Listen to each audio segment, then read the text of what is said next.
Seorang ibu tua datang ke rumah seorang wanita untuk meminta makanan. Namun, wanita itu berkata bahwa hari ini ia tidak memasak. Akhirnya, ibu tua itu pun pergi di ruang tamu. Suami wanita tersebut melihat kejadian itu. Ia menghampiri istrinya dan bertanya apa yang sedang terjadi. Sang istri lalu menjelaskan bahwa ada seorang ibu tua yang datang meminta makanan. Mendengar hal itu, sang suami segera keluar mengejar ibu tua tersebut, lalu memberikannya uang 100.000 yuan. Istrinya yang melihat kejadian itu terkejut, lalu bertanya mengapa ia memberikan uang sebanyak itu. Dengan tenang, sang suami menjawab, "Aku tidak tega melihat orang yang membutuhkan, karena aku juga pernah berada di posisi itu." Setelah itu, ia memberikan semangat kepada ibu tua tersebut. Namun, saat ibu itu menatapnya, keduanya sama-sama terkejut. Ternyata, ibu tua itu adalah ibu tirinya. Sang pria pun menangis dan memanggilnya ibu. Istrinya semakin terkejut karena selama ini suaminya mengatakan bahwa ibunya sudah meninggal sejak ia masih kecil. Sang pria kemudian menjelaskan, "Ibuku memang sudah meninggal, dan beliau ini adalah ibu tiriku.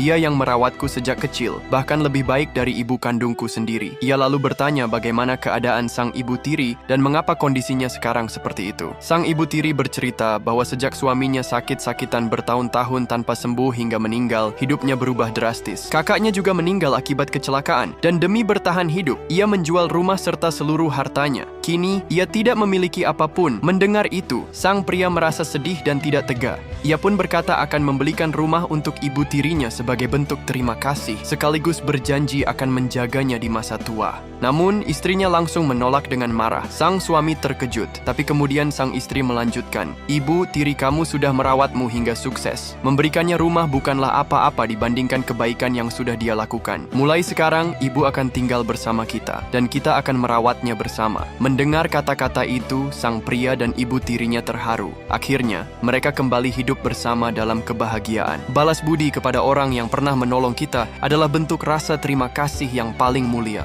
Kebaikan sekecil apapun pantas untuk dibalas dengan tulus, apalagi jika mereka telah berkorban demi kebahagiaan kita. Ingatlah, tidak semua orang memiliki hati yang mau membantu tanpa pamrih. Jika kita pernah merasakan kebaikan seseorang, jangan pernah melupakannya, karena di balik setiap bantuan, ada ketulusan dan perjuangan yang tidak kita ketahui. Membalas kebaikan bukan hanya soal materi, tetapi juga tentang menghargai, menjaga, dan mencintai mereka sebagaimana mereka pernah menjaga kita. Sebab suatu saat, waktu dan keadaan mungkin tak memberi kita kesempatan kedua untuk mengucapkan terima kasih.